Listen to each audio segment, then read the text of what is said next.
Muy buenas tardes. Prosiguiendo con el ciclo de conferencias internacionales, para nosotros es un gran honor contar en el día de la presencia, con la presencia del prestigioso profesor Omar Benaventos. Me gustaría concederle el uso de la palabra antes de dar inicio a la exposición del profesor Benavento al profesor Carlos Luis Mendoza Peña, coordinador de los cursos de posgrado de la Facultad de Derecho de la Universidad Nacional de Asunción. Muchas gracias, profesor Carlos, y agradecer nuevamente al profesor Benavento por su participación y colaboración para nuestros estudiantes de maestría y doctorado, y también para los colegas que se unieron a la propuesta que vino de la coordinación de la Facultad de Derecho y Ciencias Sociales, con el objeto de mejorar un poquitito nuestra instrucción. Y en ese contexto le doy la bienvenida en nombre del profesor Raúl Torres Quince, nuestro decano, que por motivos de trabajo ahora en este momento no podemos contar con su participación, pero creemos que va a ser útil y va a ser aprovechado por todos los alumnos y por todos los profesionales del foro, ya que es un tema de mucha actualidad. Y son estos tipos de trabajo y este tipo de emprendimiento lo que fortalece y lo que enaltece nuestra institución con más de 100 años de vigencia, como la primera institución terciaria de nuestro país, y más todavía que es de la nacional. Muchas gracias, profesor Benavento, por su participación y por su interés fraterno hacia nosotros, y también al profesor Carlos y a todo el equipo de la maestría en Ciencias Civiles por darnos esta oportunidad de tener este tipo de jornadas. Muchísimas gracias y le doy la bienvenida, y también decirle que esta Facultad de Derecho y Ciencias Sociales de la Universidad Nacional de Asunción es su casa, profesor. Muchas gracias. Muchísimas gracias. Muchísimas gracias, querido profesor Carlos Mendoza, por las palabras. Realmente hablar de la persona, del jurista de la talla, el profesor Benaventos, es rebasar el límite de la territorialidad. El profesor Omar Benaventos es un jurista de toda América Latina. Abogado, doctor en leyes, magíster en derecho procesal, una persona que tiene muchos años dedicado a la enseñanza, a la docencia y a la vida académica. Muchísimas gracias por honrarnos con tu valiosa presencia al día de la fecha, querido profesor, y te escuchamos atentamente. Muchas gracias, profesor.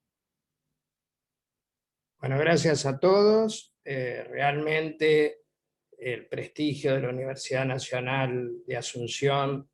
Yo soy egresado en una universidad nacional, celebro mucho la educación pública y me parece una oportunidad muy importante para poder compartir con ustedes. En el posgrado se comparte, se cambian ideas, nadie es titular de la verdad, pero sí parece importante hacer una revisión, un repaso, una semblanza de cómo estamos hoy parados, tanto en el procesalismo civil, académico y normativo, como en el procesalismo penal. ¿Qué visiones hay hoy y hacia dónde camina tanto la normatividad como la teoría o la dogmática? Y teniendo presente que el punto conflictivo es que la justicia, los sistemas de justicia en Latinoamérica realmente se dice siempre que estuvieron en crisis y siguen estando en crisis.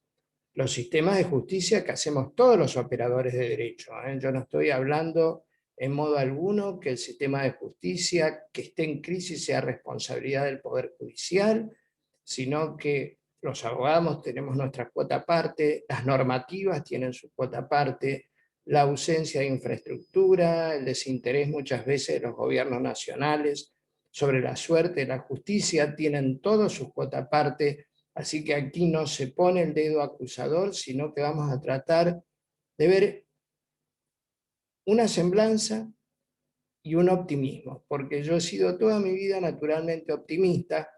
Quizás los logros que uno aspira a lo mejor no estén a nuestro alcance visualizarlos, pero siempre, como en este caso, está la juventud que debe ser la heredera de lo que uno para bien o mal transmita. Y bueno, me parece, dicho este prólogo, que vamos a ver si el sentido de esta charla entre ustedes y luego cambiar opiniones, que también es lo interesante, lleva a un lugar positivo o por lo menos a llevarnos a algunas conclusiones que pudieran ser interesantes. Bueno, dicho esto, yo voy a compartir algunos slides, pero básicamente es de soporte para permitirme a mí estructurar un poco la conferencia, pero no es una conferencia con PowerPoint totalmente direccionado, sino de soporte. Así que si les parece bien, voy a compartir la pantalla con el primer slide y luego el segundo para ponernos en autos, por así decirlo. Damos compartir.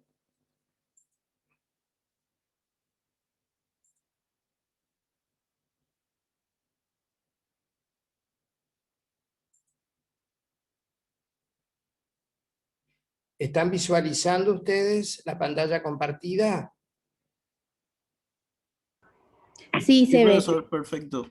Bien, perfecto. Bueno, el primero es obviamente una ubicación y también un agradecimiento. ¿Y de qué estamos hablando? Estamos hablando de un SICTAMA, el proceso civil adversarial, que en rigor de verdad esconde mucho más que esto, porque el proceso civil adversarial será en todo caso un sistema de procesamiento y juzgamiento, pero está apoyado en un soporte normativo, ideológico, de trascendencia que trataremos de determinar. Es una parte de un todo. Entonces, pasando al primer slide,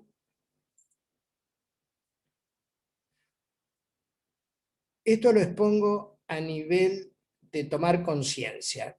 ¿Qué ocurre hoy en Latinoamérica con los sistemas de procesamiento y juzgamiento? El sistema de procesamiento y juzgamiento dispositivo adversarial es un paradigma alternativo. Luego explicaré en qué contexto estamos hablando de paradigmas, pero lo cierto es que no es el paradigma dominante, no es el que hoy reina normativamente desde México hasta Tierra del Fuego, no lo es. Es un paradigma que tiene potencia para convertirse quizás mañana en ese paradigma dominante, en esa sustitución de modelos para procesar y juzgar los conflictos no penales, pero al día de hoy lo dejamos enunciado así, como paradigma alternativo. En cambio, sí podríamos afirmar, vale para Paraguay, vale para nuestra Argentina y vale para toda Latinoamérica, que el paradigma publicista activista, para decirlo en términos elegantes, podría también permitirme expresar algo con un poco más de dureza, con un cierto corte neoinquisitivo, ese paradigma de procesamiento y juzgamiento para atender los conflictos no penales, el publicismo y el activismo judicial, francamente es abrumadoramente dominante en Latinoamérica.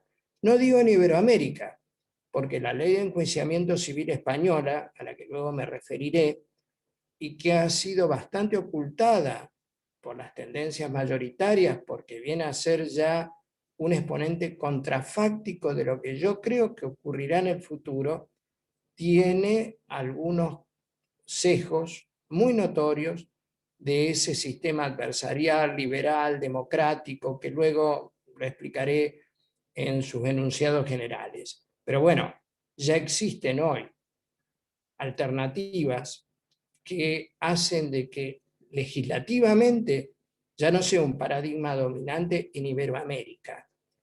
En El Salvador, como una suerte de excepción, hay un código con tendencia dispositivista y no debemos olvidar que el código modelo para los procesos no penales del Instituto Panamericano de Derecho Procesal sancionado en el año 2016, hace poco, instaura un modelo absolutamente dispositivo y absolutamente adversarial. Luego explicaré el sintagma de qué significa en nuestro concepto dispositivo y adversarial. Así que tenemos un paradigma alternativo, que es el que venimos mentando, un paradigma dominante, el publicismo y activismo judicial, ubicado en un sitial que no pretende cederlo, y para los sistemas de procesamiento y juzgamiento penales se produjo un giro copernicano a partir de la década de los 80 del siglo pasado, contemporáneo con la caída de las dictaduras que asolaron a Latinoamérica. Se entendió que era políticamente incorrecto mantener los sistemas de procesamiento y juzgamiento propios de los sistemas autocráticos o dictatoriales. La razón de ser de que emergieran los sistemas adversariales y acusatorios, ese que tiene Paraguay desde el año 1998, es una confluencia de distintas fuentes que concurrieron para quebrar el viejo sistema inquisitivo que reinaba para juzgar a las personas en los conflictos penales. Ese cambio paradigmático, ese giro copernicano que de la mano de Escobar Faela y de varios más, inclusive Carlos, todos y cada uno de aquellos que tuvieron que influir en el pensamiento jurídico de Paraguay, aportaron su grano de arena para hacer ese cambio de un sistema que ustedes ni siquiera pasaron por el sistema neoinquisitivo. Ustedes vinieron del sistema inquisitivo y lo sustituyeron o lo alteraron directamente por un sistema acusatorio de lo que denominaríamos hoy de la segunda generación.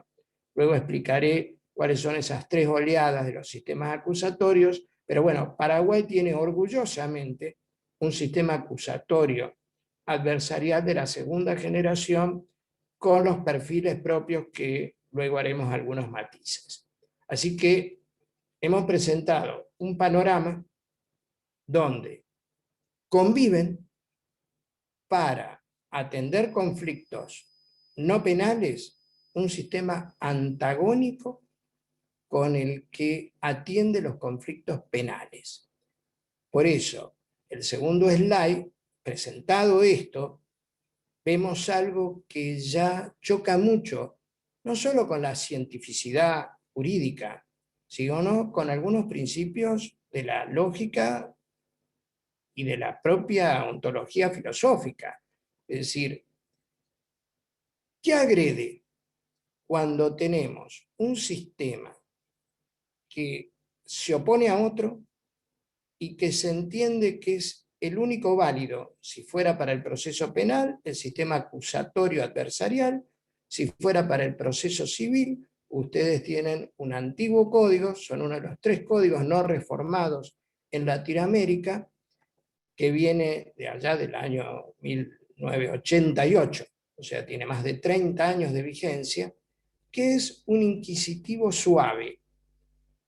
Digo, porque las reformas posteriores fueron generando inquisitivos mucho más acentuados. Pues bueno, ustedes en el 2004 tuvieron propuestas de reforma de ese sistema publicista que rige y que ha sido tomado en alguna medida de la Argentina, y lo digo en el mal sentido, porque lo que se tomó de la Argentina no es uno de los códigos más redondeados y con mayor nivel de aceptación dentro de la Argentina. Pero bueno, es el código base que regía para la nación argentina, para el ámbito de la ciudad de Buenos Aires, antes de la reforma de un procesalista Arasi que le introdujo otras modificaciones. Pero volviendo, tenemos, como si fuera posible, atender un conflicto no penal con un modelo de procesamiento y juzgamiento absolutamente distinto de atender un conflicto penal con un modelo de procesamiento y juzgamiento diferente. Por eso, en el segundo slide, lo que vamos a mirar es qué genera esta contradicción in terminis. Uno de los principios de la lógica aristotélica cartesiana, uno de los tres principios, el de identidad, el de no contradicción y el de tercero excluido, en términos filosóficos se dice que un ente, si se lo reputa válido, al ente que se le contrapone a esa validez no puede ser de la misma validez. Una proposición no puede ser a la vez auténtica y falsa. La penetración en las contradicciones formales que genera que una proposición sea considerada a la vez válida y por otro lado falsa, violenta el principio de no contradicción. De modo tal que, si tomamos esta premisa de la estricta lógica, diríamos que si el sistema acusatorio adversarial es válido para procesar y juzgar los conflictos penales, debería ser válido para procesar y juzgar los conflictos no penales. Y si lo miramos al revés, si el sistema publicista activista es válido para gestionar los conflictos no penales, debería tener la misma empatía y validez para gestionar y juzgar los conflictos penales. Y la realidad indica que hoy un sistema publicista activista, que en el proceso penal es neo-inquisitivo, no puede juzgar válidamente los conflictos penales. Es una rémora del pasado, el juez de instrucción es una rémora del pasado, Escobar Faela, cuando tenía la posibilidad de nuclear a los intelectuales y el poder político, desterró para siempre un sistema donde el que investigaba era el mismo que juzgaba, o donde estaban confundidos los roles, o el que investigaba como actor de la función jurisdiccional podía proponer pruebas, investigar, confirmar. Ese modelo donde se vio claramente que ya se contraponía contra el constitucionalismo liberal, que se contraponía contra los pactos convencionales. Ese modelo que se desterró en Latinoamérica solo rige hoy un modelo inquisitivo en Brasil y en algunas provincias, por ese régimen federal que tenemos nosotros, de la Argentina. Pero en el resto de Latinoamérica, desde Río Grande hasta acá, el sistema procesal, penal, acusatorio, adversarial, es el paradigma válido para juzgar conflictos penales en toda nuestra región. Y la pregunta que todos nos deberíamos formular es, ¿pero es lógico hacer esta decisión y decir, bueno, muy bien, será válido para el proceso y los conflictos penales, pero para los conflictos no penales, nosotros tenemos otro sistema de procesamiento y juzgamiento que es el válido para atender estos? Habría que recurrir a fuentes epistemológicas muy serias para decir que por la diferencia del conflicto, nosotros podemos auspiciar que ese conflicto se trate diametralmente distinto. Es decir, para hacerlo con una grafía, que un juez que investiga un asesinato doloso no puede despachar pruebas de oficio, y un juez, si se me permite la licencia, para atribuirle quién es el titular del kilo de queso, tiene el deber de producir pruebas de oficio, medidas para mejor proveer, a los fines de descubrir la verdad jurídica material.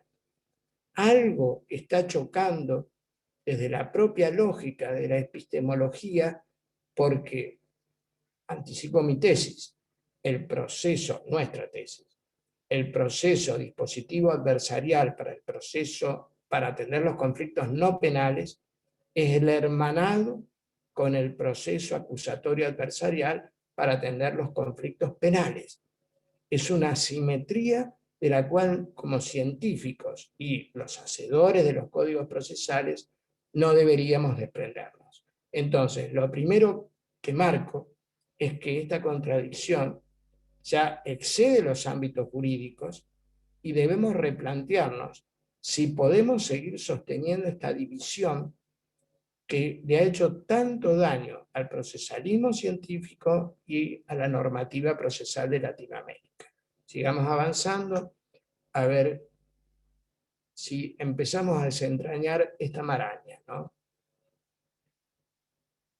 Yo decía que hay paradigmas alternativos y paradigmas dominantes, con lo cual el término paradigma es polisémico, tiene distintas acepciones lingüísticas, pero tomando quizás quien puede ser el que marcó el hito de utilizar esta palabra en la epistemología, que fue Thomas Kuhn, él entendía que es el conjunto de prácticas aceptadas por una comunidad jurídica, de prácticas, de saberes, aceptada por una comunidad jurídica que por su monolítico modo de aceptación genera un estado de normalidad en las ciencias.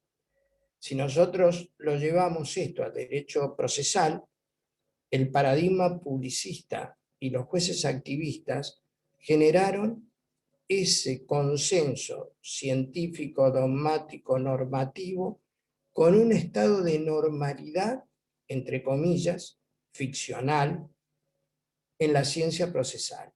Si hoy, en el propio Paraguay, pero en la Argentina, porque para esto es válida esta interrogación que nos formulamos, le decimos a quien sostiene el paradigma publicista y al activismo judicial, ¿se experimenta la necesidad de cambiar este paradigma? No, si estamos en un estado de normalidad de ciencia. Esto ha sido aceptado por la comunidad científica y ha sido aceptado por los codificadores de la región. Por tanto, si un paradigma tiene una aceptación de toda una comunidad en prácticas y saberes, ha ganado su sitial y no va a ser desterrado. Pero es que el paradigma publicista y los jueces activistas exhiben un modelo que registra grietas muy profundas, realmente grietas que lo conmueven, y lo que es quizás el dato más esencial para considerar que es un paradigma que ha dejado de ser un estado de normalidad, estaba en un estado de debate científico, de crisis científica, de revolución científica, no resiste o no resistiría mucho tiempo más los embates de ese paradigma alternativo, de ese modelo alternativo que nosotros estamos apostando. Bueno, esto ya pasó en el derecho procesal de la modernidad. Pasó porque el sistema neoinquisitivo reformado que atendía los conflictos penales fue el paradigma dominante hasta los años 80 del siglo pasado. Y desde Centroamérica hacia abajo, una corriente reformadora política, cultural, científica, epistemológica, antropológica, consejos culturales diferentes, desterró ese paradigma. Hoy el juez de instrucción es una figura que está en el arcón de los recuerdos jurídicos. Y nadie apostaría por instalar una investigación de un juez que a su vez luego debe fallar. Y nadie pretendería instalar un juez que prueba y a su vez luego se coloca del otro sitio y juzga. Eso ha quedado demostrado como una vieja rémora, quedó evidenciado, se mantuvo por las leyes españolas, por la colonización, por la evangelización. No es mi tema ahora abarcar todos los factores que influyeron para que permaneciera hasta casi el final del siglo XX un paradigma que no resistía compatibilidad ni con los gobiernos democráticos, ni las constituciones liberales, ni con los pactos nacionales e internacionales. ¿Qué pasó? Se derrumbó estrepitosamente porque así evolucionan las ciencias. Cuando un paradigma no puede solucionar internamente las grietas que exhibe, es sustituido por otro. Kuhn y Lakatos, que fueron los que en alguna medida alternaron o alteraron las teorías falsacionistas de Popper, muy valiosas, pero Popper sostenía que las modificaciones en la ciencia se producían si se falseaban unas ciertas hipótesis. Y Kuhn y Lakatos demostraron que el paradigma que va a sustituir al otro no significa que sea el más correcto, el más perfecto, el que nos va a brindar todas las soluciones, sino que es superior al que derribó. Superior al que derribó. Y eso funciona para la física newtoniana fue derribada, ¿no es cierto?, luego por la física de Einstein, y luego esta será derribada por las próximas oleadas del nuevo paradigma. Los paradigmas se sustituyen en cuanto mejoran lo anterior, pero no supone que instauran un modelo de perfección. El sistema acusatorio adversarial penal en Paraguay, por supuesto que requiere algunos aires de corrección, pero es el mejor modelo que, comparado con el neoinquisitivismo que imperaba como paradigma uno con otro, es el modelo superador y por eso pervivió. Es como una suerte de autopreservación de las especies intelectuales. Bueno, entonces, cuando irrumpe un sistema que es sistema, modelo, paradigma, que es incompatible con el que regía, quedan dos alternativas. O el paradigma alternativo derriba al dominante, o el dominante fagocita al alternativo. En el caso del proceso penal, perdónenme la reiteración, el paradigma alternativo fagocitó al dominante y directamente lo excluyó de la juridicidad en Latinoamérica. Nuestra pretensión, pretenciosa valga la redundancia, es que el paradigma alternativo, el sistema dispositivo adversarial, fagocite a los sistemas publicistas activistas por las enormes grietas que demuestran estos sistemas y porque los hechos son sagrados, las opiniones son libres. Acontece que los justiciables, para los cuales se generan todas estas estructuras simbólicas, manifiestan una profunda disconformidad con lo que le tocó en suerte para el juzgamiento de los procesos y de los conflictos no penales. En toda Latinoamérica no superamos el 33% de aceptación de los justiciables. En mi país todavía las estadísticas son más tenebrosas. Pero lo que quiero decir es que lo que hicimos o no hicimos, no nos pudimos oponer con la firmeza del caso. Los responsables de construir sistemas para solucionar los problemas de los justiciables, fuimos parte del problema y no de la solución. Y lo más grave, seguimos insistiendo en el mismo modelo. Paraguay tiene una excepción, ahora me voy a referir porque es uno de los 3 códigos en Latinoamérica que resistió a las reformas. Por eso digo que tiene un sistema publicista atenuado, porque si hubieran aceptado la reforma del año 2004, que estuvo con propuesta legislativa, el panorama sería el que luego les voy a contar, el que rige en Perú, el que rige en Colombia, el que rige en Uruguay, que han adoptado ese modelo por audiencias netamente mucho más publicista, inquisitivo y mucho más problemático y que forma parte del problema y no de la solución. Muy bien, entonces, miren la realidad de ustedes. ¿Vemos la realidad paraguaya, por favor?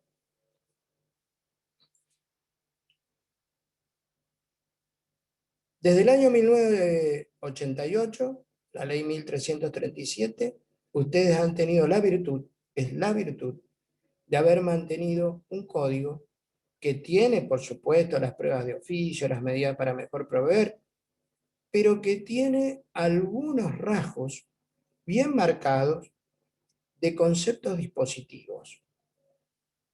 Por caso, el traslado de la demanda es por 18 días, y eso ya marca un hito. No hay que ofrecer toda la prueba ni con la demanda ni con la contestación de la demanda. Digo porque si se hubieran adherido a las reformas procesales y a los vientos procesales, con la demanda van todos los medios de prueba, es decir, se violenta el principio más lógico, que la prueba recae sobre los hechos contradichos y la demanda cae las afirmaciones de los hechos, o sea, la carga de postular, que ya es bastante pesada para quienes ejercemos la profesión y sabemos lo que es la reconstrucción de los hechos, se acumula con la carga de ofrecer todos los medios probatorios. Yo estoy ofreciendo los medios probatorios sobre mis propias afirmaciones, pero todavía mucho más grave para el demandado, que si fuera con las reformas, ahora en el plazo de 18 días que tienen ustedes, contestaría la demanda, deduciría las excepciones de previo y especial pronunciamiento y debería ofrecer todos y cada uno de los medios probatorios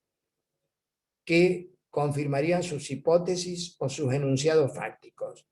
Desde mi punto de vista, esto es quebrar la igualdad de armas en lo absoluto, porque el actor tendrá el plazo de prescripción para preparar sus postulados y sus medios de prueba, y el angustiado demandado tendrá sus 18 días para refutar las hipótesis que el actor esgrime y acompañar todos los medios probatorios. Todavía no les llegó eso a ustedes y sería muy bueno que traten de resistir esto, porque un proceso cognoscitivo, que eso es uno de los elementos del proceso dispositivo adversarial, lo que requiere es que uno pueda suministrar elementos de cognición al juzgador con riqueza epistémica.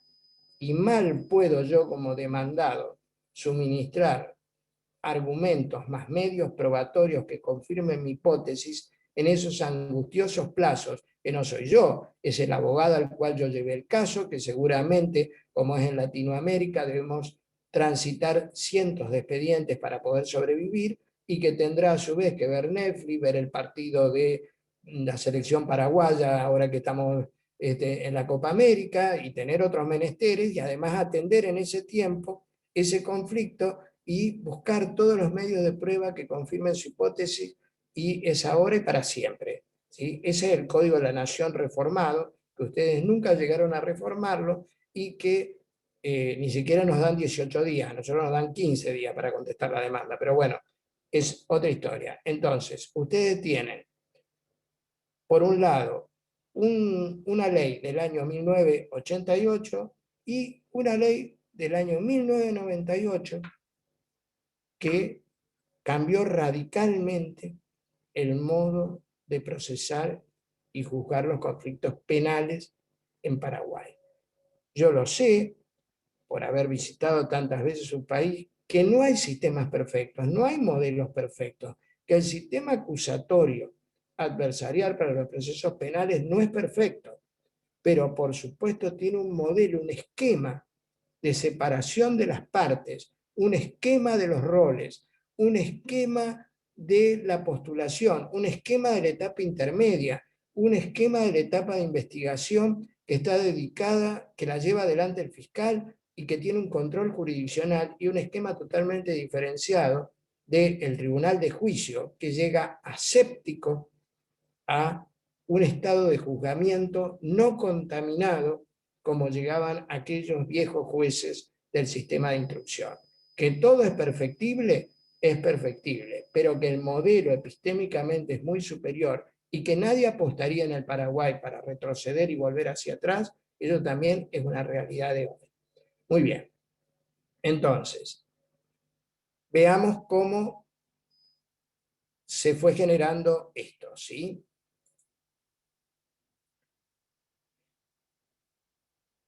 Un poco de lo sorprendente del sistema procesal penal paraguayo es que ustedes pasaron de un código del año 1890, netamente inquisitivo, nunca tuvieron la etapa del neoinquisitivo reformado, con lo que todavía tiene más valor esa revolución científica y cultural que llevaron a cabo en su país. ¿Por qué? Porque se empezó a gestar un entorno que ya no daba para pasar a un sistema neoinquisitivo reformado. Cuando ustedes sancionaron en 1992 la Constitución de neto corte liberal, y con otros paradigmas, donde pusieron al ser humano, al justiciable, al ciudadano, como centro del sistema jurídico, ya no daban cabida esos sistemas donde se usaba al justiciable como un medio para los fines estatales. De modo tal que la suscripción también del Pacto de San José de Costa Rica en el año 1998 fue condicionando ese fermento cultural para que directamente Lucho Escobar Faela, con quien tuvimos el gusto de compartir y en alguna medida él llevarse las enseñanzas de este grupo garantista y fundamentalmente la doctrina de Adolfo Alvarado Belloso, fue el que lo animó. Lucho estuvo muchas veces en el país intercambiando ideas, lo animó y tuvo la suerte de ostentar un cargo institucional para instaurar este sistema.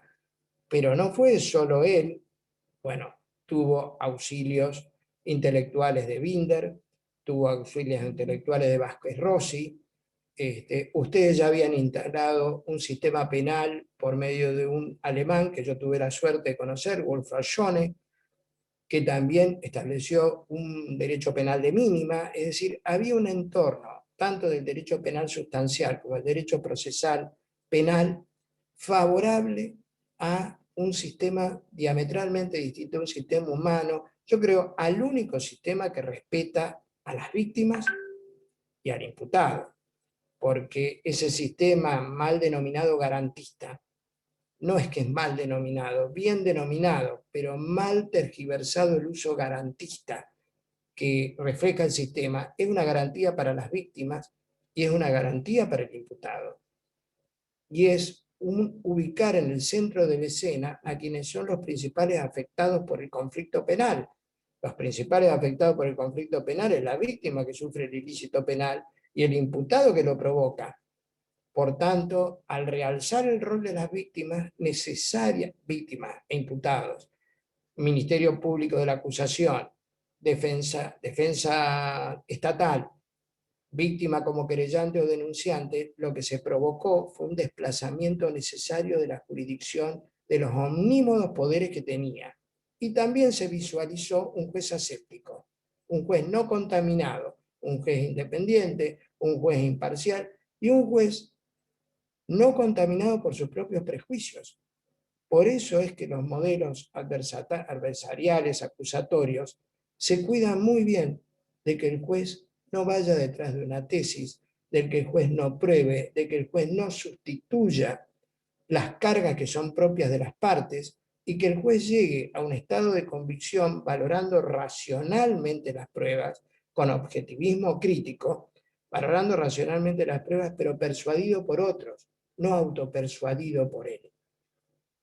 Quienes malinterpretan los que buscamos en un sistema acusatorio, sea para los procesos penales o no penales, cuando se dice no, lo que se busca es una verdad procesal formal, no, lo que nosotros buscamos es, si tenemos que reconstruir hechos del pasado, ¿quién los postula? Las partes.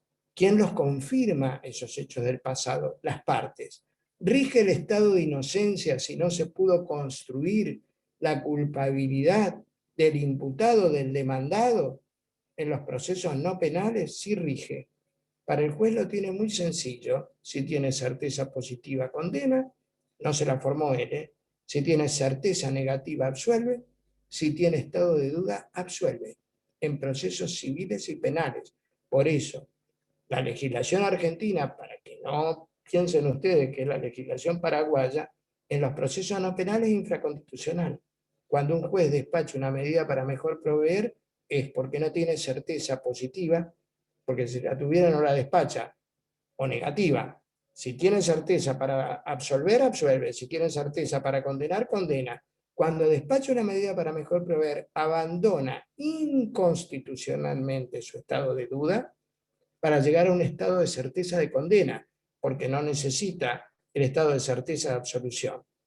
Por eso digo, en nuestros tiempos prietos y con toda esta información que uno vuelca, yo entiendo que quizás, además es un discurso que nos escucha todos los días, pueda significar un poco apabullante. pero bueno, se corre el riesgo de tratar de compendiar los argumentos que parecen más centrales de este tipo de cuestiones que estamos debatiendo. Ustedes no aceptaron en el año 2004 una reforma que venía del Código Modelo del Instituto Iberoamericano de Derecho Procesal, que aceptó que receptaron Perú, Colombia y Uruguay.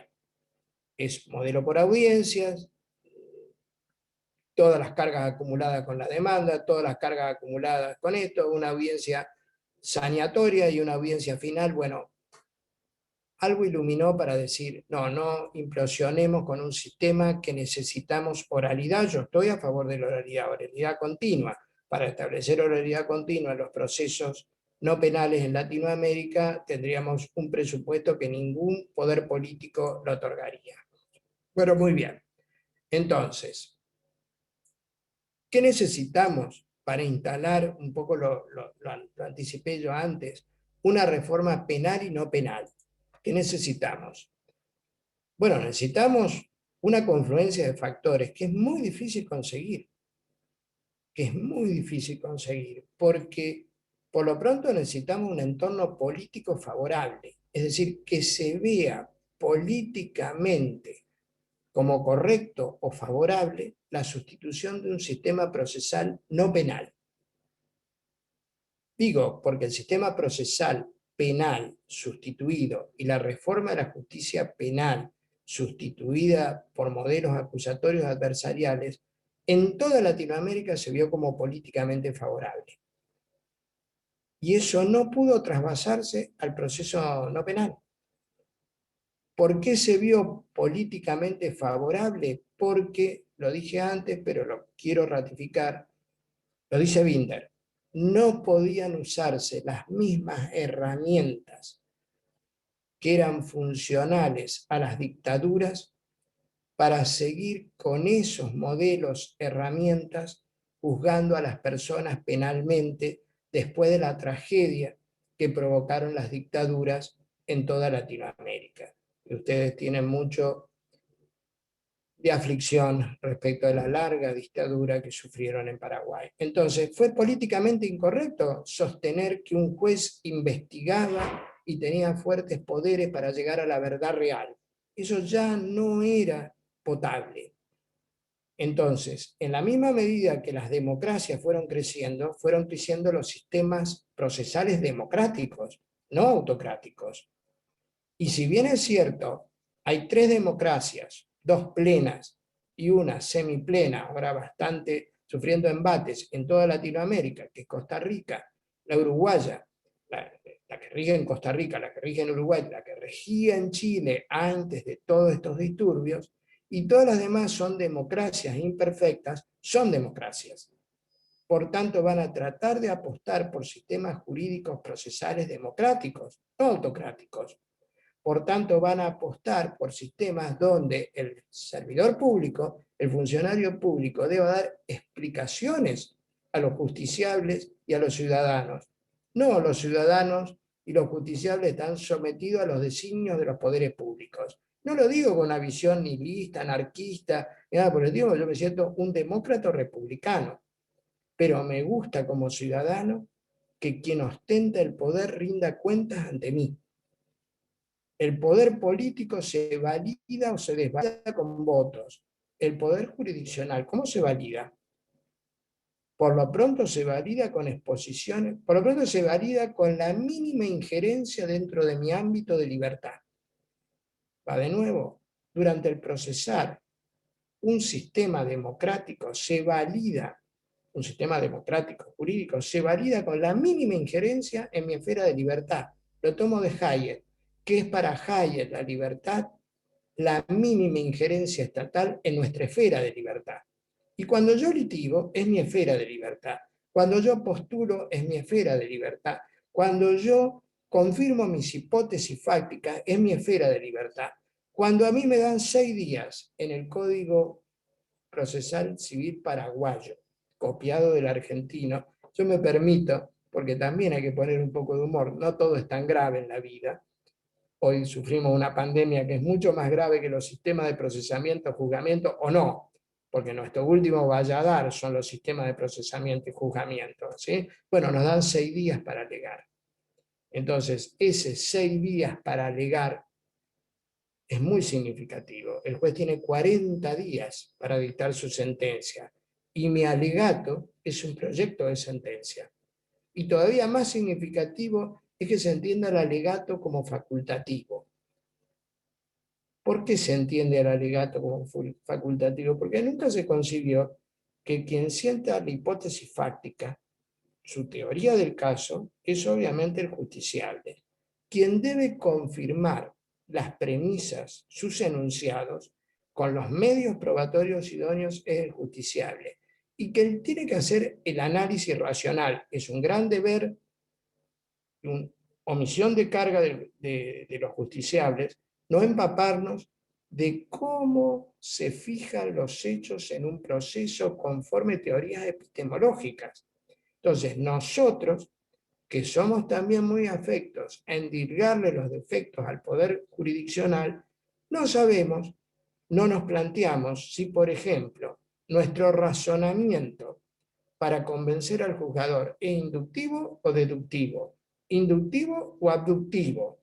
Si a su vez yo tengo que apelar a la mayor cantidad de pruebas directas, que son las que van a provocar mayor persuasión en el juzgador, a las pruebas indirectas, que no acreditan el hecho central que está en debate. Digo, si se trata de un proceso penal y yo apelo a testigos que digan, lo vi a Pedro matar a Juan, luego cuestionaremos la autenticidad, la veracidad de ese testigo, pero tengo un testigo directo del hecho que quiero acreditar.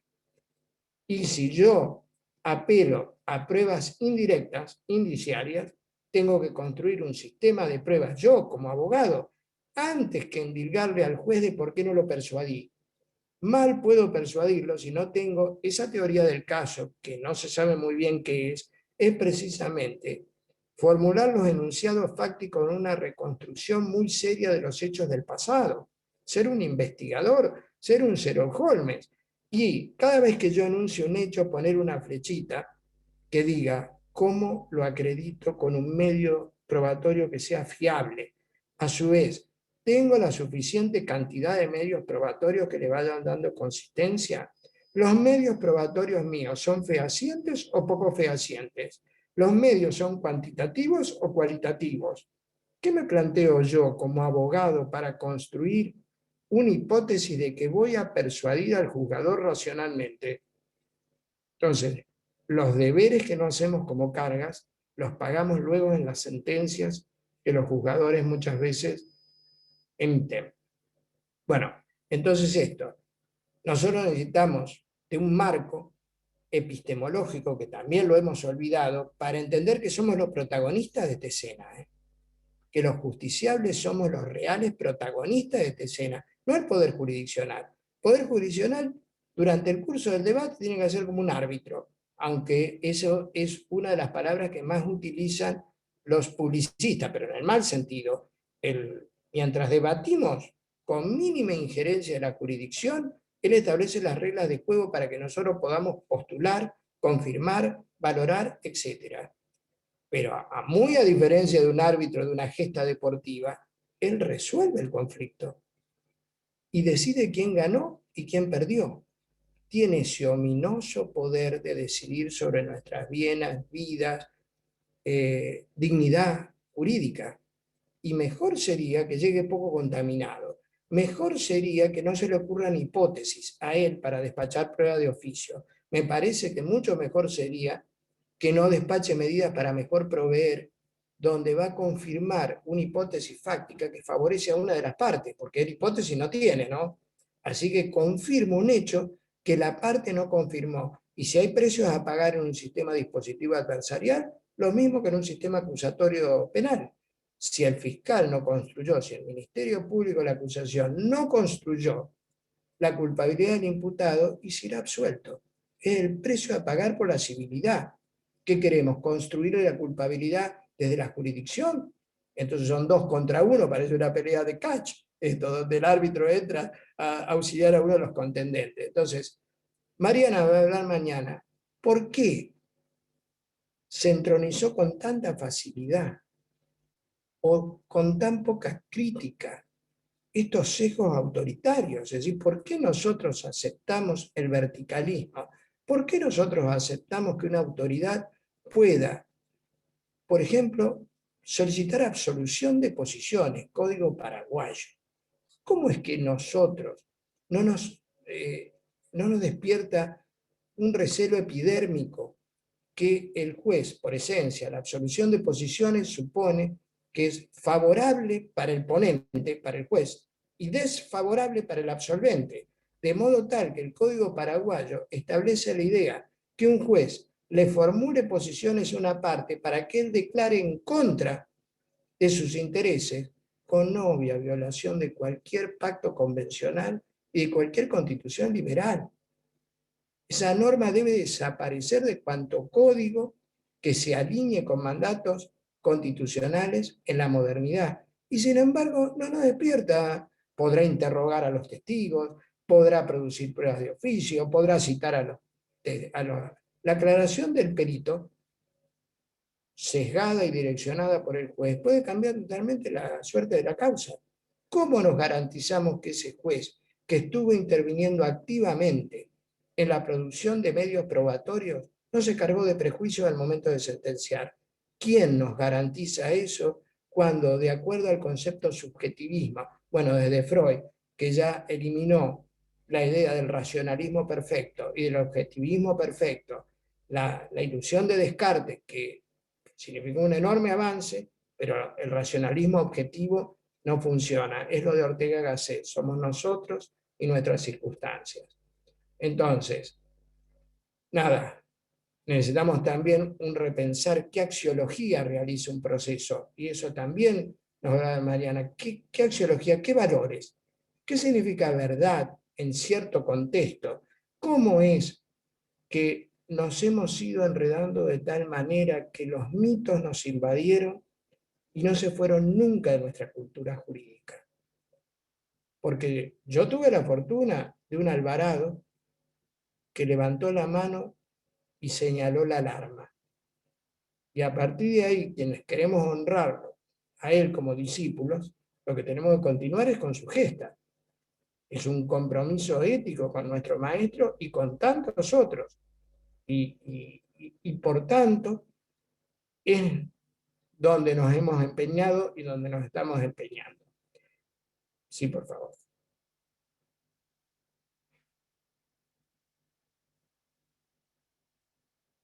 No hay necesidad de reemplazar, no se advierte en Paraguay la necesidad de reemplazar el sistema publicista atenuado que tienen, no se advierte.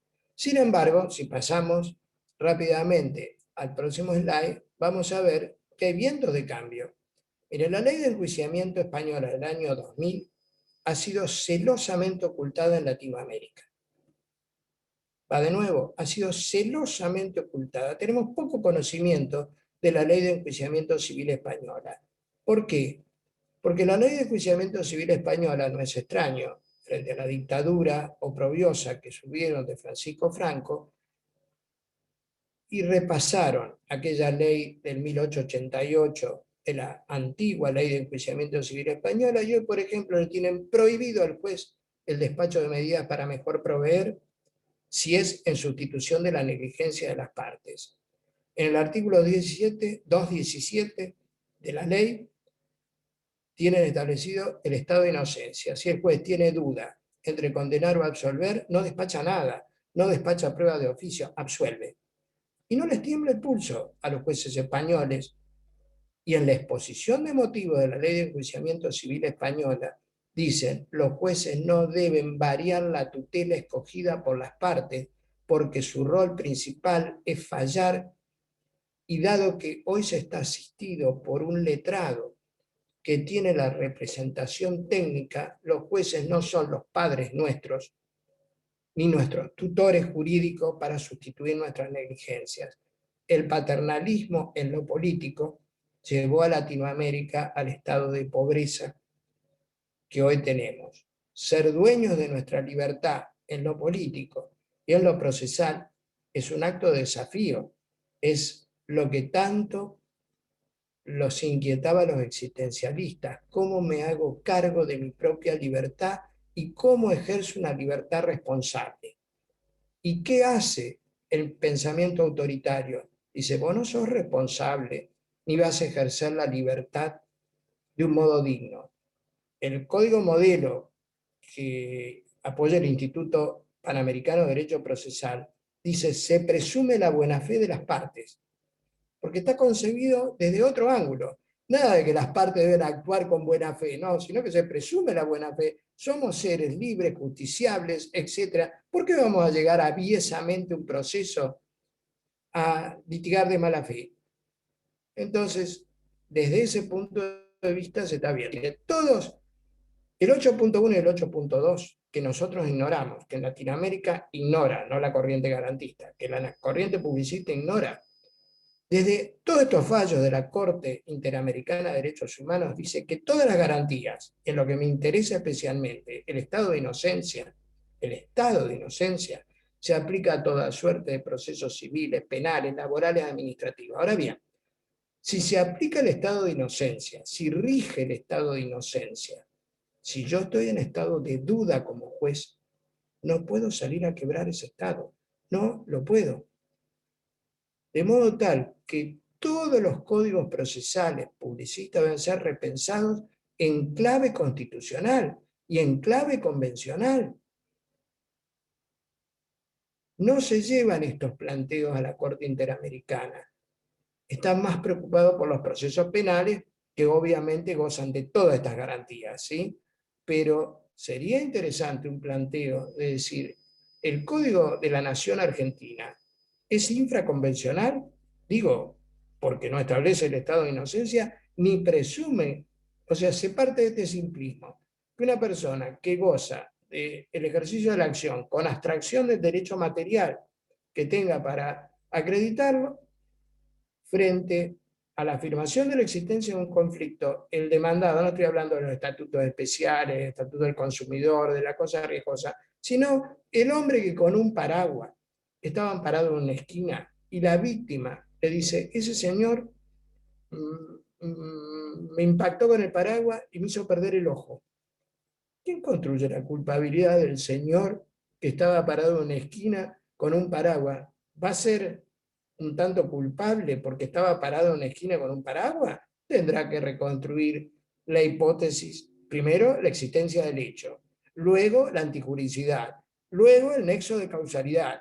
Luego, el factor atributivo de responsabilidad. Luego, la existencia de un daño externamente verificable. ¿Y quién lo construye eso? Y obviamente el que arma su teoría de la acusación en un proceso de conocimiento. ¿O será sospechable el señor de estar en una esquina con un paraguas suficiente para que nosotros acreditemos que efectivamente le hizo perder el ojo a la víctima? No me sentiría seguro, no me siento seguro en un Estado de Derecho donde se presume culpable, como la película, en lugar de se presume inocente, se presume culpable.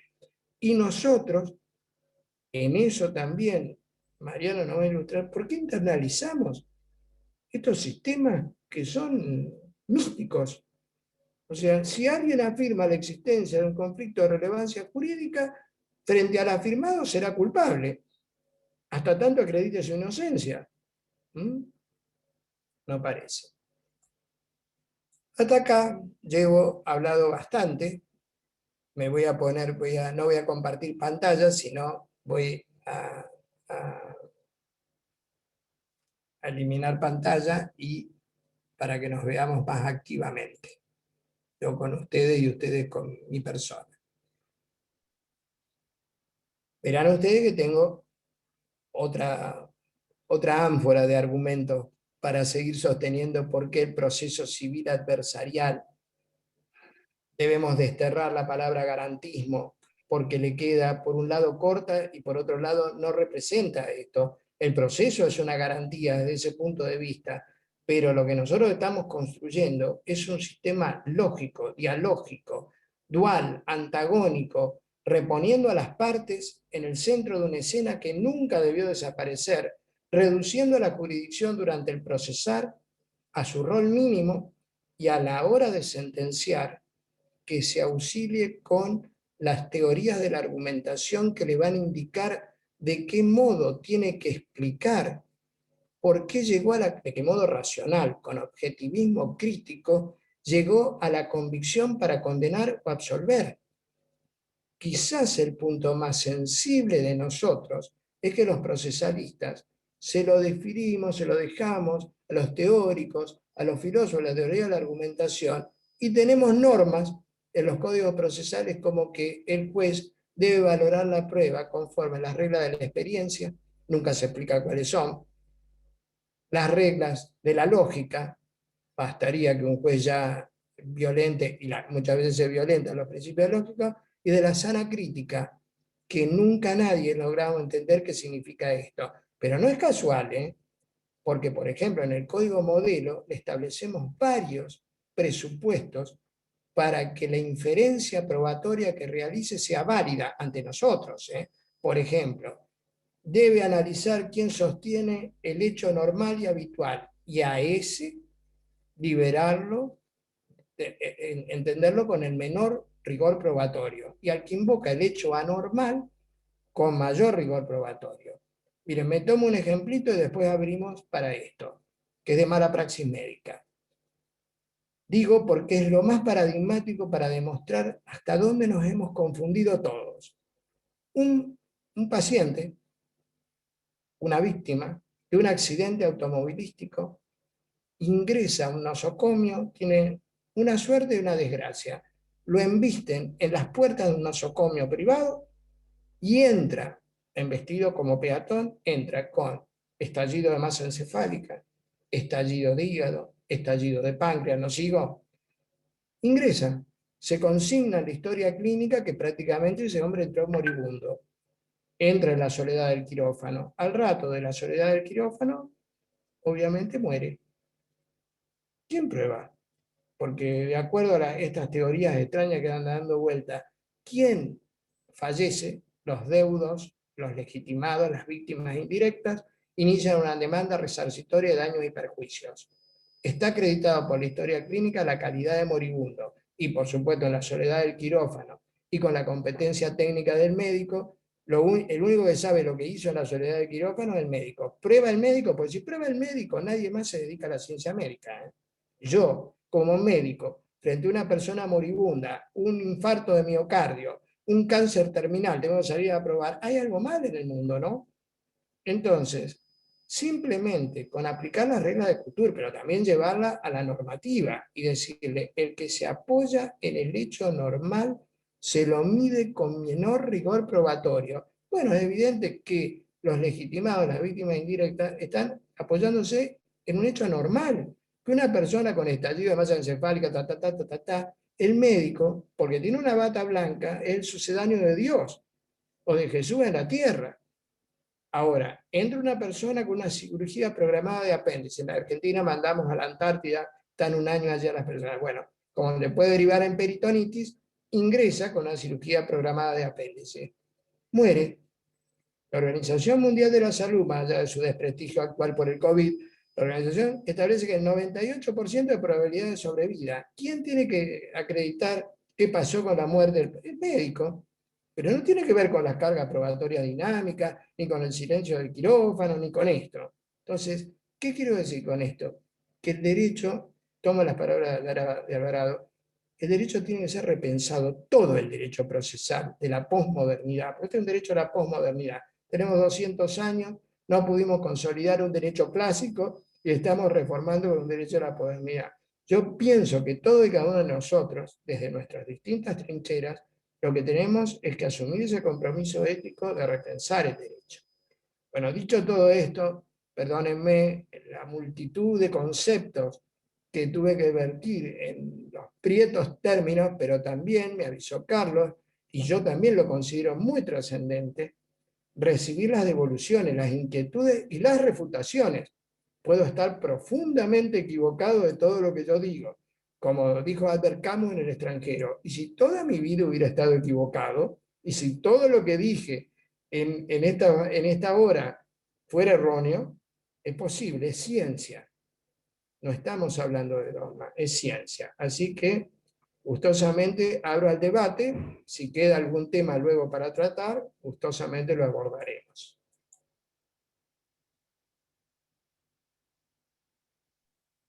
Muchas gracias, profesor Benavento, por sus palabras, por la brillante exposición. Y me gustaría, como usted bien lo dijo, abrir el debate de tal manera a formular preguntas al profesor. Si se sirven, levantar la mano para organizar un poquitito.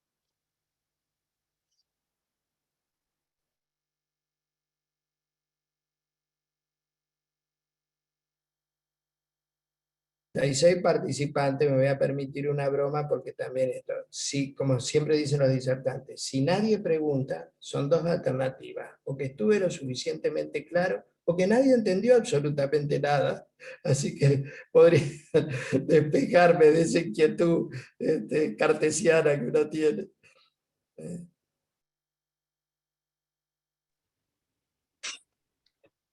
Hola, buenas tardes, doctor Carlos, doctor Benaventos. ¿Se ve ahí una preguntita?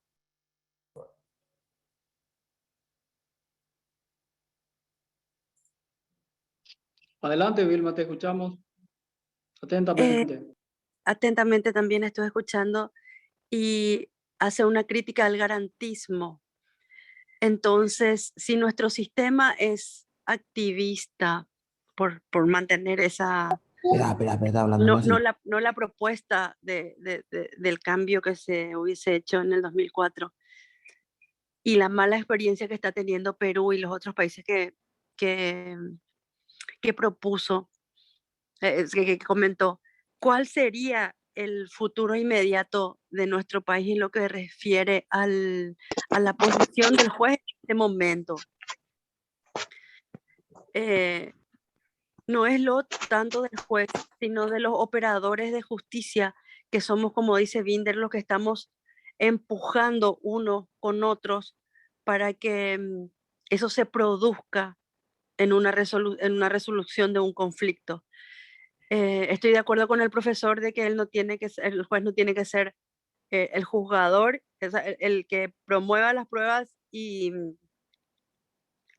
luego resuelva, pero a lo que estamos y con la posición de los operadores de justicia, exactamente los jueces, ningún juez se atreve a salir de de no desapegarse de las normas, porque tenemos un sistema de jurado enjuiciamiento y una influencia mediática muy grande, a lo que veo difícil a ese cambio de conciencia que estaba diciendo, ¿verdad? Entonces, nosotros, los estudiantes de Derecho, los que estamos tratando de hacer un poco de un ejercicio jurídico, ¿cuál sería la propuesta? ¿Cuál es la luz detrás después de ese túnel? Gracias. No sé si fui clara. ¿No? Muy clara, y la pregunta es interesante. Bueno, nos tenemos que volver hacia atrás. ¿Quién imaginaba que el sistema procesal inquisitivo penal paraguayo iba a ser sustituido de raíz? ¿Ustedes lo imaginaban? No se imaginaba. Si bien vino a adoptar una ola que venía desde Guatemala, que fue el primer país que instauró sistema acusatorio, no se imaginaba. El cambio cultural no se logra de un día para otro. Pero también es cierto que hay soportes. Nosotros, la teoría garantista tenía un enorme débito con la comunidad científica, que era la formulación de un código modelo. Hasta que no tuviéramos el código modelo, yo colaboré humildemente en la parte especial, Adolfo por supuesto en la parte general, pero estuvimos 3 años trabajando codo con Adolfo. Por eso por ahí me pueden haber visto un tanto retirado, porque yo tenía como premisa, nosotros teníamos como premisa, y el instituto tenía como premisa, que hay que ofrecer un modelo alternativo. ¿Que los códigos modelos se leen poco? Por supuesto. ¿Que introducir a un país un código modelo íntegro es una fantasía? Estoy de acuerdo. Pero, por ejemplo, empezar a tomar instituciones donde alguien plantea, yo no es que crea que me oponga a que el juez investigue porque me parece que es un mal investigador. No es su función. O sea, hay un precio a pagar. El problema es, ustedes dicen, ¿cómo hacemos nosotros, ustedes como estudiantes de Derecho, que precisamente son los motores del cambio? Porque si hay, insisto, un solo paradigma, y este paradigma es el correcto, cerramos nuestras valijas intelectuales y nos vamos a nuestra casa. Pero cuando el paradigma no establece sentencias predecibles. Miren, en la Argentina, yo soy un abogado, como lo es Carlos, que ha litigado toda su vida.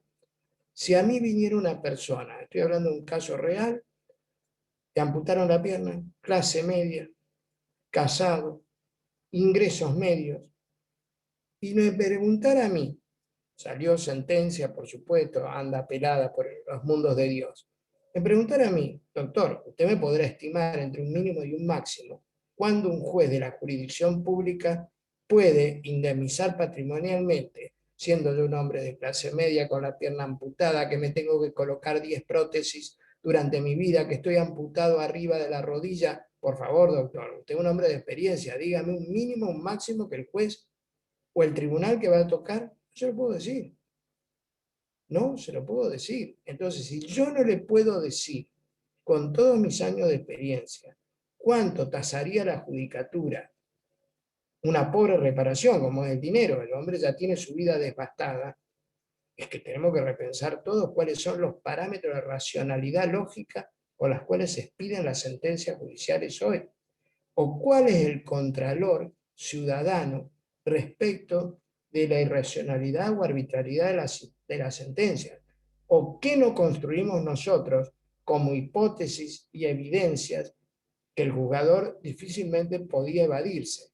Entonces, respondiendo a la pregunta, primero es un cambio cultural. Hay que estar persuadido de que este sistema trae enormes penurias a los justiciables, no soluciones a los justiciables. Y que un sistema que trae penuria a los justiciables se ha mantenido por la inercia. Por lo pronto, y esto un poco como broma, lo que yo haría es no tocar este código, porque si hubieran tomado la reforma del 2004, hoy tendrían proceso por audiencias. Las facultades no preparan para la oralidad. Los tribunales no tienen salas de audiencia. Ustedes me dicen, en el proceso penal es oral. Sí, yo también. Para la oralidad en el proceso civil tiene que ser continua.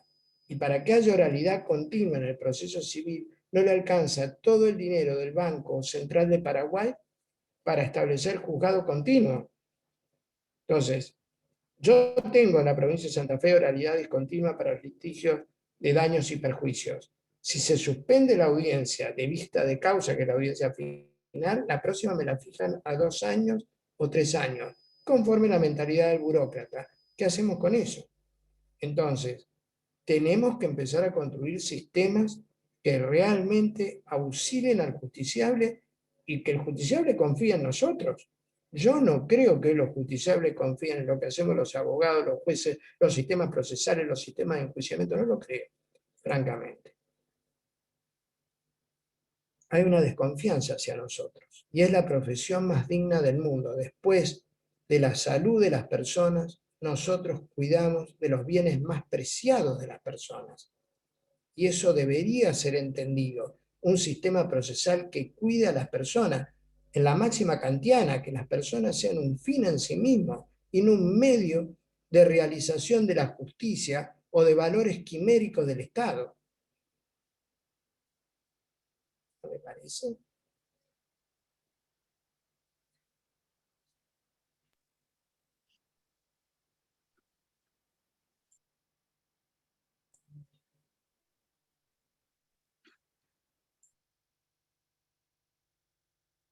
¿Alguna otra consulta al profesor? ¿Se puede levantar la mano así nos organizamos?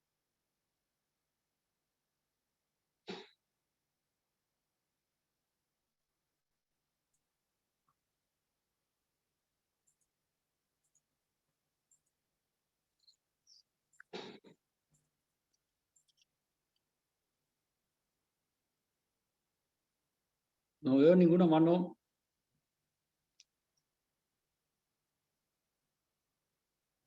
Hay un tema que sí me gustaría redondear, que me parece que tiene directa vinculación con lo que veníamos hablando. ¿Por qué un sistema publicista activista está directamente condenado desde su estructura al fracaso?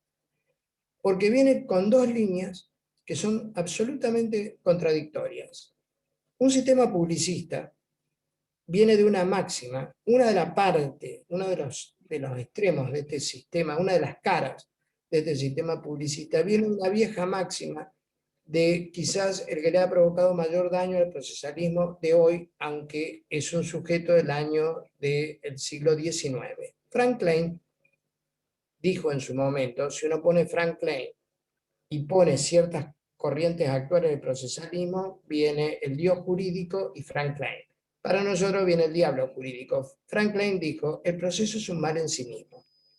Afecta primero a la sociedad antes que a los justiciables. Ahí empezó a establecerse valores supraindividuales. Por tanto, de que el proceso es un mal en sí mismo, si leemos un código publicista, vamos a justificar la acumulación de cargas procesales, vamos a justificar, ustedes no tienen todavía esa acumulación probatoria, pero ya va a llegar, vamos a justificar que las excepciones de previo y especial pronunciamiento no sean de previo y especial pronunciamiento. Eso sí lo tienen ustedes, no lo tiene el Código Santa Fe. Si yo voy a discutir la incompetencia del juez, no tengo que contestar la demanda. La deduzco, tengo 18 días, a los 9 días deduzco la excepción de previo y especial con un pronunciamiento, porque si el juez es incompetente no tiene más sentido contestar nada ni lo que fuere. Bueno, entonces, como el proceso es un mal en sí mismo, hay que comprimir todo. Las excepciones de previo y especial no son de previo y especial. La contestación de demanda tiene que ir con todo el ofrecimiento de prueba. Las caducidades, nosotros tenemos que formar una reconstrucción del pasado. Y mal podemos formar una reconstrucción del pasado si establecemos negligencias y caducidades probatorias.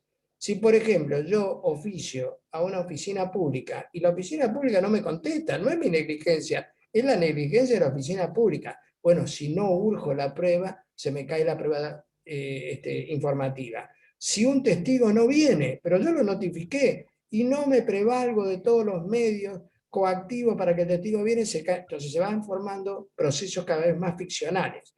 La caducidad de instancia es realmente, como bien lo dice Alvarado, genera 3 litigios. No soluciona un problema, sino que genera 3. Un nuevo litigio, si no está prescripta la pretensión principal. Un segundo litigio por las costas de la caducidad de instancia y un tercer litigio por mala praxis profesional. Las caducidades de instancia, que es la negligencia del abogado, ni siquiera la parte material, se solucionan diciéndole a la parte, mire, se lo intima, se le pone en conocimiento que su abogado no está haciendo nada. Si usted revoca el poder dentro de las 3 días, queda purgada la caducidad de instancia. ¿Se entiende? ¿Cómo ir contra la parte material y se pierden los derechos? Entonces, toda la línea, la limitación de los recursos, toda la línea, los 6 días para alegar, toda la línea que es el proceso formal en sí mismo, toma una parte, una cara del sistema publicista, que ya es malo, pero mucho peor es si le exige al juez que falle conforme la verdad material del caso. Con todo ese bolo ficcional, yo muchas veces tengo piedad al juez para que salga a producir pruebas de oficio, porque se fueron cayendo todas las pruebas que las partes por el propio sistema les va dejando de lado. Ahora le exige como contrapartida en esa incoordinación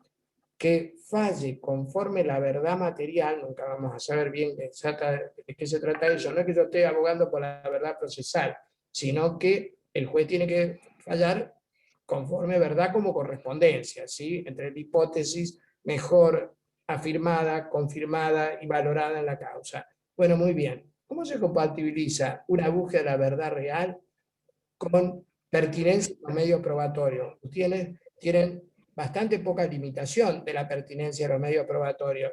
Solamente deslegitiman si son medios probatorios que no tienen que ver con el hecho litigioso. Pero el Código de la Nación le permite al juez deslegitimar cualquier medio probatorio que considere que no es conducente con lo que se está discutiendo. Entonces, nada, hay dos sistemas que se chocan como los trenes, y ese es el producto, y luego, a la hora de imponerle deberes funcionales a los jueces de valorar, a la hora de imponer ese deber funcional, no aparecen los deberes de cómo se debe valorar la prueba, racionalmente la prueba, el objetivismo crítico, etc. Estamos ante problemas con sistemas mal diseñados que producen los resultados que producen, que terminan produciendo.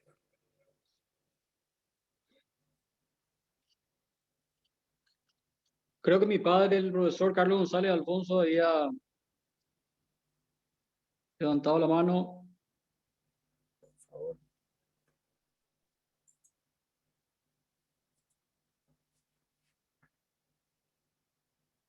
Doctor. Bueno, en realidad,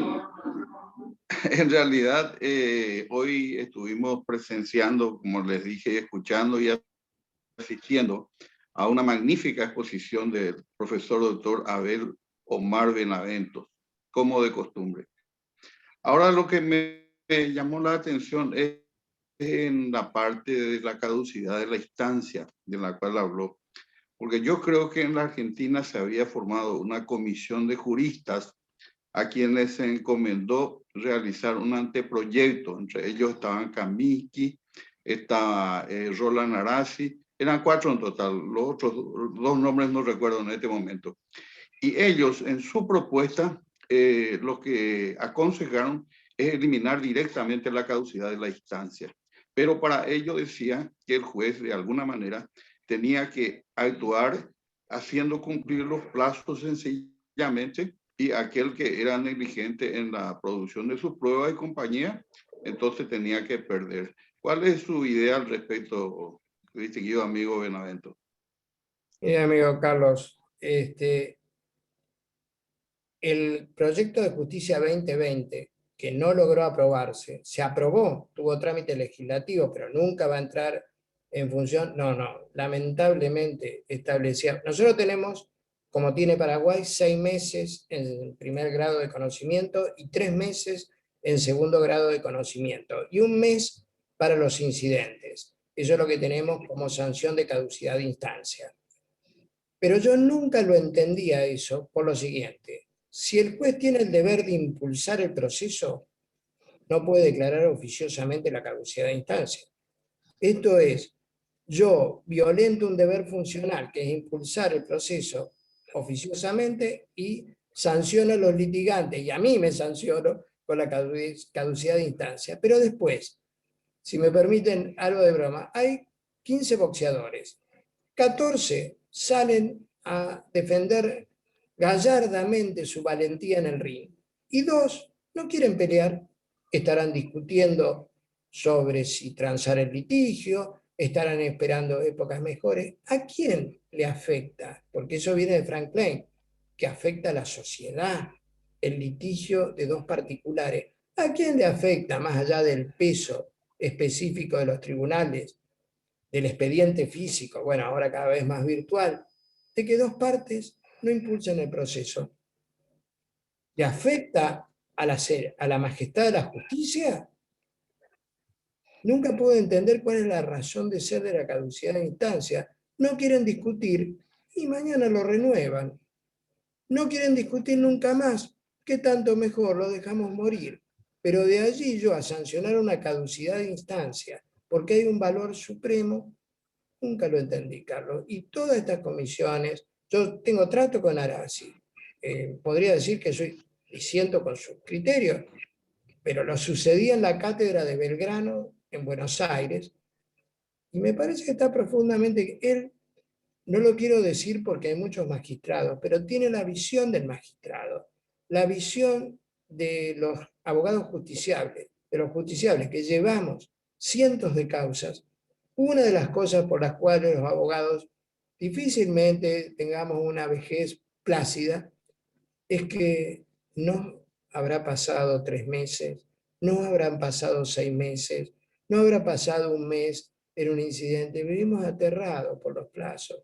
Habremos urgido la prueba y no nos declararán la negligencia probatoria. Mire, el Código Cordobés establece plazos perentorios no fatales. perentorios no fatales. Quiere decir que si yo impulso, pasaron 6 meses, impulso la causa y antes no me acusaron la caducidad de instancia, no me la pueden acusar nunca más. Yo contesto una demanda fuera de término, antes no me acusaron la extemporaneidad, no me la pueden acusar más. ¿Qué es más cognoscitivo y más realista? Que una vez que yo impulse y pasaron los 6 meses, esté prendiendo una vela para que no me acuse por vía de excepción la caducidad de instancia, que aquel que no se preocupó porque yo contesté la demanda fuera de plazo, una vez que advierta que ofrecí la prueba. Entonces los cordobeses, con ese tonito cordobés que Carlos vos lo conocés también, y son graciosos, dicen, pero Omar, ¿qué te vas a preocupar por los plazos? Si lo cumpliste a la actividad, nunca más te la pueden cuestionar. Y ellos viven con menos infartos seguramente, ¿no? Bueno, es una máxima, el código modelo nuestro, establecemos plazos perentorios no fatales. Perentorio, Gracias, Abel, muy amable, ¿no? No, por nada.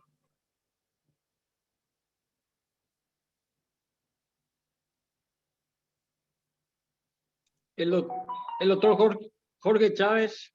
Sí.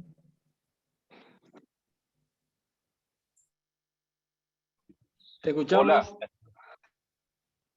¿Me escuchan bien, verdad? Hola. Te escuchamos bien. Sí, profe.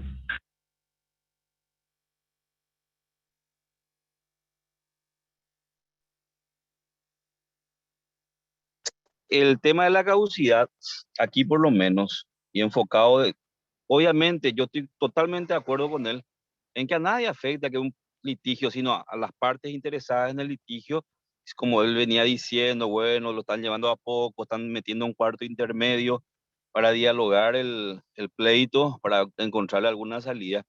Estamos totalmente de acuerdo. ¿Qué pasa? Y vos sabés, doctor Carlos, que mirándolo desde la óptica jurisdiccional, la máxima instancia judicial siempre viene aplicando sistemas de control, ¿verdad? Para ver la morosidad en los juzgados. Y a ese efecto establece sistemas informáticos y algunas cuestiones estadísticas que hacen un control, ¿verdad? De las causas, de cuántas causas, y te aplica un estado de dependencia y demás cosas, ¿verdad? Entonces se complica un poco. Aparte tenés otra vez de que los abogados siempre están detrás de que que está la morosidad judicial, que las causas nunca terminan, ¿verdad? Y se olvidan ellos que muchas veces cuando conviene a la situación, ellos mismos prolongan el pleito en sí, ¿verdad? O dejan estar el pleito ahí en remojo, ¿verdad? Es una cuestión un poco difícil, no solamente de sistemas o de la practicidad o no, de quién afecta la caducidad, cuando que aquí en Paraguay, ¿verdad? Por ejemplo, como venía diciendo, la Corte misma es la que pone algunos sistemas de control jurisdiccionales o para la labor jurisdiccional que te aprietan por un lado y por el otro tenés la parte abogadil que siempre se está quejando de la morosidad que muchas veces ellos mismos crean, ¿verdad? Eso nomás quería contarle al profesor, excelente su clase, un abrazo al querido Rosarino. Y si me permiten una comita respecto a lo que dice el doctor Chávez. No, muy bien, es que de eso se trata, de repensar el derecho. A ver, a mí me suena muy injusto que la parte material que eligió un mal abogado, el que provoca la caducidad de instancia es el abogado, no la parte material, salvo que esté patrocinando o un caso muy excepcional que esté él detrás del expediente. De modo tal que para no caer en mayor descrédito, insisto, cualquier norma que impusiera la parte material que su abogado anda dando vueltas por el mundo sin tramitar su causa, en todo caso tendría más sentido porque se revierte en la pérdida de un derecho sustancial por la negligencia de un abogado. Y es cierto que los cuerpos estatales, las castas, nos atacamos poco. Cada caducidad de instancia que se le declarara a un abogado, que no se declarara, pero que la parte lo salvó porque tuvo que designar un nuevo profesional, debería ser comunicado al Tribunal de Disciplina del Colegio de Abogados. Se trata de que esta es una profesión en serio. En cuanto a la morosidad judicial, suscribo, los abogados provocamos más mora que el tribunal, pero de allí a que la superintendencia diga no es la solución, tendrá que cambiarse de cultura. No es la solución perjudicar el derecho material de los justiciables, desagotar de un modo ficcional el funcionamiento de las causas. Y no es la solución porque le imponemos a los jueces que de oficio declaren la caducidad de instancia. Entonces, sí modificamos algunas corrientes de pensamiento, pero sí entiendo el fenómeno de que muchas veces las reglamentaciones orgánicas terminan de complicar temas que deberían ser de mayor justicia para los justiciables, ¿sí? Doctor Alfredo Argüello. Buenas noches, profesor. En nuestro país tenemos una tendencia últimamente, no sé si proviene del activismo o de dónde viene, ¿verdad? En donde el juez muchas veces juega del lado de la parte que eligió un mal abogado, ¿verdad? Así, por ejemplo, por el Iura Nobis Curia, se recalifica una demanda de indemnización contractual en una extracontractual, cambiando totalmente, por ejemplo, los plazos de prescripción, la defensa que uno puede poner, o alterando, por ejemplo, los títulos ejecutivos, cambiando el título ejecutivo en uno más simple, más abarcativo, o incluso cambiando las causales de divorcio porque no se pudo probar una, pero con la prueba aportada se puede otra causal que no fue alegada por la parte, pero que el juez entiende que esa sí se puede probar. Entonces llegamos estimo yo, llegamos a un límite en donde no sabemos más hasta dónde llega el Iura Nobis Curia y hasta dónde llega la congruencia y por lo tanto la indefensión, ¿verdad? Porque yo contesto una demanda en base al escrito de la parte autora donde él alega o una causal o un inciso específico o una imputación jurídica específica y contesto la demanda y por lo tanto hago todo mi trabajo dentro del proceso en base a lo que él me dijo y que luego al momento de sentenciar, cuando yo ya no puedo hacer nada, que el juez me diga, ah, no, pero yo entiendo que es de otra manera. Entonces, no sé si si esta es una tendencia que también viene de la Argentina, de Sudamérica, ¿verdad? Pero no sé qué opinión le merece. Me merece estas opiniones. En la Argentina, el posmodernismo, si nosotros, los argentinos, que algunas veces por ciertos motivos no somos queridos en Latinoamérica justificadamente, en este caso más justificadamente, porque por ejemplo, se nos han ocurrido ideas como el principio de congruencia flexible. Yo siempre cuando estas ideas son tan exóticas, me gustaría espejarlas en el proceso penal moderno. Entonces, que una persona se la impute de hurto y luego se haga condenada por robo. Cuando nosotros vemos perfumería, porque esto es perfumería procesal, lo que usted me está refiriendo es violación del principio de congruencia fáctico. Y Andrea Meroy tiene escrito un excelente artículo sobre la violación del principio de congruencia utilizando el Iura Nobis Curia. Pero en rigor de verdad, más preocupante es la alteración de la plataforma fáctica. Porque si yo califico, y obviamente también la jurídica, a ver, en un contrato de transporte oneroso se exonera el victimario acreditando exclusiva, ya no se exonera ni siquiera probando la culpa de la víctima, tiene que ser una culpa grave de la víctima por cuanto la víctima paga por ese servicio, ¿sí? Bueno, por tanto, la responsabilidad contractual de un transporte oneroso es mucho más severa que la responsabilidad extracontractual.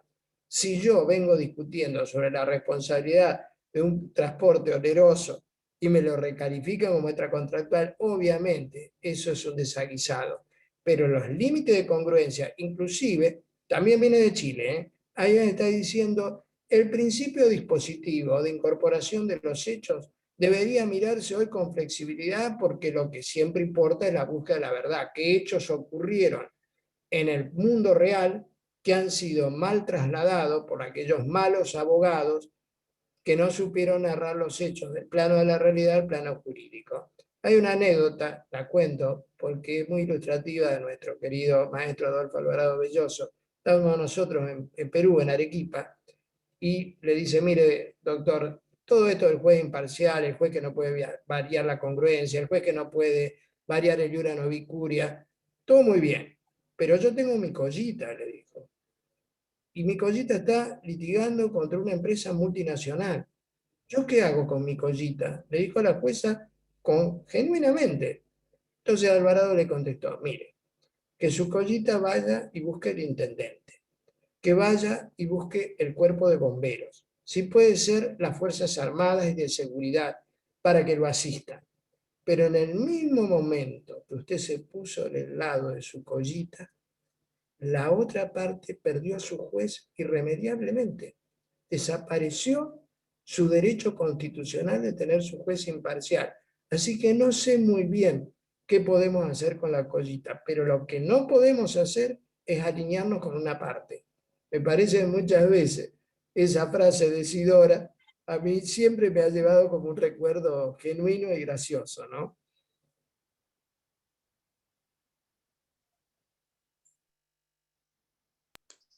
Muchas gracias, profesor. Veo que no hay otras preguntas y como estamos ya próximos al horario de culminación de la brillante disertación del profesor Omar Benavente, me gustaría pedirle el uso de la palabra a la compañera Dominica Sayas, por favor.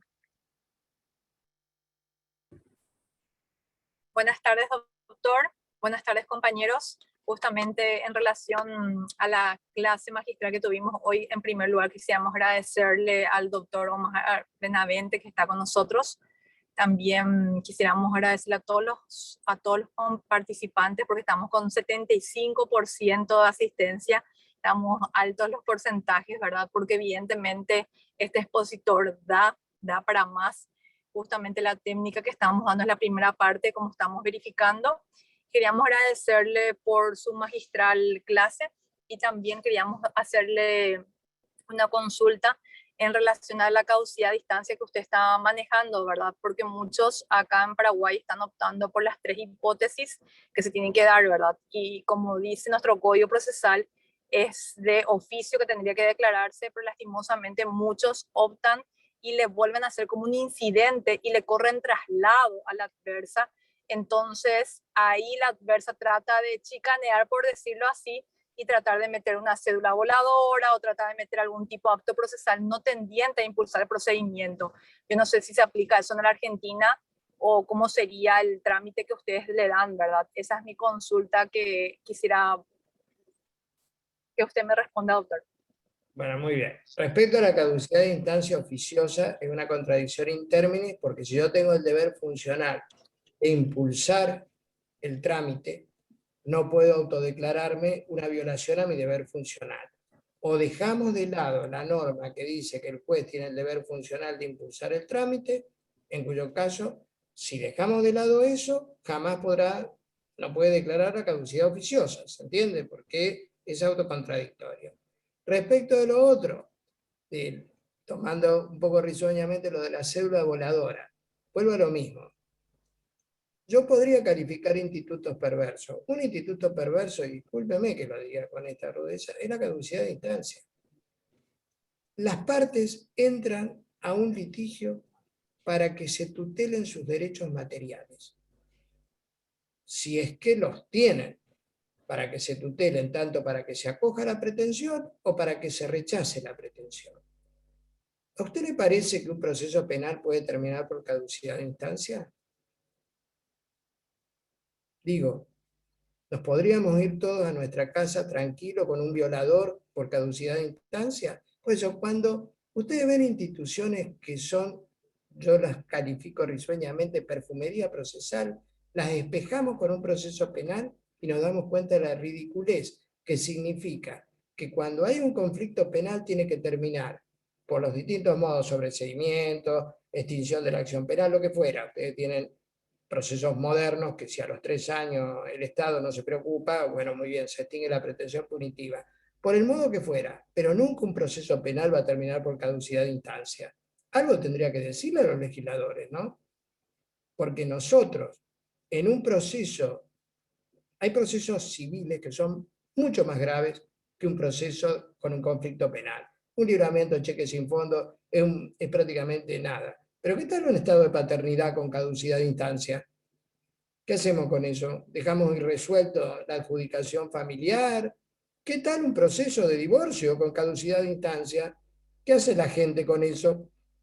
Entonces, los institutos que tienden a no resolver los conflictos materiales que las partes ponen a debate, esos institutos deberían ser erradicados. Intimaciones, quieren que digamos que a la segunda intimación pongamos algunos, a lo mejor para no saltar por esta cultura, que intimado que fuera fehacientemente, bueno, pero cursemos una intimación, porque los abogados, insisto, en Latinoamérica tenemos más trabajo del que podemos procesar para poder subsistir. Y es negar la realidad que los términos procesales. Mire, en la provincia de Santa Fe tuvimos siempre caducidad de instancia de 1 año y 1 año. Ahora la bajaron a 9 meses, pero a 9 meses, con mucha protesta del foro. Es decir, porque no está bien visto este instituto, como la prescripción, que no está bien vista. La caducidad de instancia no puede ser un instituto bien visto, deja resuelto el conflicto. No sé si le contesté un poco, es mi visión, se entiende, muy contraria a la caducidad de instancia. Sí, doctor, excelente su respuesta realmente.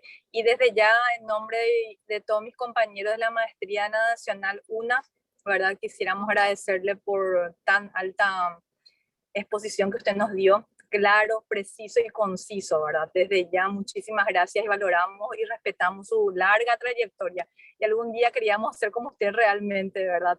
Eso lo refleja no solamente su conocimiento, sino en la forma que usted se expresa también. Desde ya, muchísimas gracias. Agradecido soy yo, por favor. El doctor Guillermo Riveros, vi que había levantado la mano. A ver.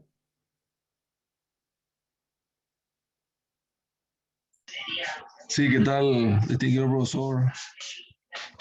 ¿Cómo está? Sí, con referencia a lo que estaba mencionando el otro colega, Argüello, justamente hacer la consulta si habría posibilidades en la situación en que el juez haya hecho la recalificación posterior, obviamente, a la contestación de la demanda y producido las pruebas, si habría posibilidades que en ese caso de que le vuelva a correr traslado a la defensa, a la demandada, a los efectos de que ésta pueda, en todo caso también, tener la oportunidad de defenderse ante esa recalificación que se está mencionando. Si me tocara el caso a mí y me corre en traslado una recalificación, lo que plantearía sería la nulidad absoluta de la resolución que pretende recalificar, variar los términos en los que se trabó la litis, alegando un absoluto estado de indefensión. Los procesos siguen un orden lógico. Si a mí me recalifican, ¿por dónde empiezo? Esgrimiendo hechos respecto de esa calificación, aportando nuevas pruebas cuando está precluida la etapa probatoria. Una recalificación respecto, yo lo único que diría es que si se varía en algo, porque las nulidades tienen que acreditarse en perjuicio, que la recalificación que pretende hacer el juzgador, si variara la congruencia respecto a la traba de la litis, tanto en lo fáctico como en lo jurídico, generaría un absoluto estado de indefensión, de modo tal que en principio me opongo, así como veníamos discutiendo, era lo que teníamos que discutir, pero el perjuicio se advertirá en la sentencia. Si esa recalificación supone sustraernos de esa traba congruente de la litis, me parece claro que una de las partes quedó en estado de indefensión. Muchas gracias, profesor Benaventos. Mi querido profesor Benaventos, Nos quedan unos minutitos, 5 minutos, y creo que está mal pedir unas palabras finales, de tal manera a ir terminando agradeciéndote infinitamente la gentileza y amabilidad de brindarnos tu tiempo, tu enseñanza, la sabiduría, de las lecciones que nos estás dando, de todas las experiencias que pasaste y que ojalá que haya sido para el aprendizaje de los compañeros participantes. Sí, yo simplemente agradecerles, ver que sí, efectivamente tenemos 71 participantes, los felicito, felicito a la Universidad Nacional del Paraguay, felicito a la maestría, a las cortes del doctorado, ojalá algunos de mis conceptos hayan servido para disentir, que es lo mejor, para confrontar, que es lo mejor, para establecer una duda razonable respecto de algunas de las ideas que se pudieran tener y algunas para compartirlas si es que tuve la capacidad de persuasión de que se adhirieran a algunos de mis conceptos. Pero yo soy el agradecido, realmente para mí ha sido un volver al Paraguay.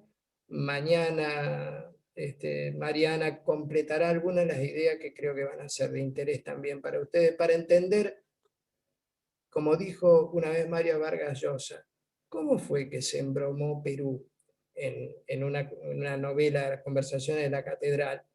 Y uno tendría que pensar, ¿cómo fue que se embromó nuestra justicia latinoamericana y lo que hacemos los operadores de derecho?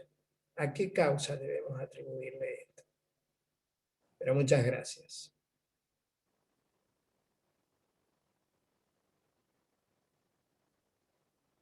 Parafraseando a Mario Vargas Llosa, querido profesor Benavente, pero todos sabemos lo que queremos para nuestro doliente y amado Perú. Creo que era la conclusión de la frase. Muchísimas gracias por tu tiempo, muchísimas gracias por la lección que nos diste hoy. Para nosotros es un gran honor contar con tu presencia. Esperemos que no sea la última. A través de los compañeros de la maestría y de los representantes de posgrado te estaremos haciendo acercar un certificado de reconocimiento de gratitud infinita por tu participación en el día de la fecha. Muchísimas gracias, que no sea la última, que sigamos teniendo salud y que sigamos haciendo lo que nos gusta, que es repensar el derecho. Muchas gracias. Estoy a disposición de ustedes. Muchísimas gracias. Gracias por todo. Hasta luego. Leña. Muchísimas gracias. Muchas gracias, doctor. Gracias, doctor. Gracias, doctor. Muchas gracias y buenas noches. Muchas gracias, Muchas doctor. Buenas noches. Buenas noches para todos. Muchas gracias, doctor. Buenas noches. Excelente, doctor. Muchas gracias.